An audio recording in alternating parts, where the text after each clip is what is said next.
প্রিয় গাইস, আসসালামু আলাইকুম। দেখতেছেন বিষধর সাপ। সাপে কিভাবে পানির মধ্যে চলাফেরা করে আজকে আপনি সচোখে দেখতেছেন।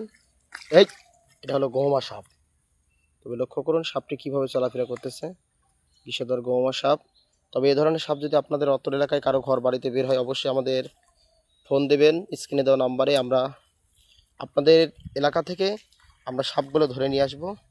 তবে এরকম বিষধর সাপ অনেকের বাড়িতে ঢোকে, মানুষকে কামড়ে মারায়।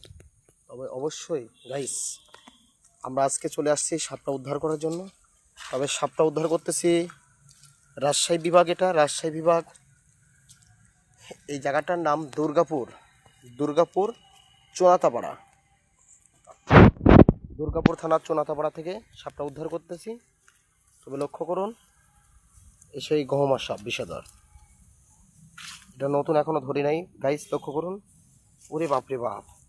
তবে কিভাবে ফোনা ধরতেছে। তবে লক্ষ্য করুন কিভাবে ফোনা ধরতেছে। পাহাড়ি বিষধর সাপ। বাবা, তবে আমি নীরব ভাই, এই সাপটি আজকে উদ্ধার করার জন্য আপনাদের মাঝে আসছি।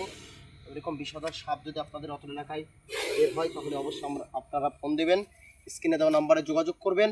আমরা এরকম বিষধর সাপগুলো ঘর বাড়ি থেকে আমরা ধরে নিয়ে আসি। সকলে ভালো থাকবেন, সুস্থ থাকবেন। আল্লাহ হাফিজ।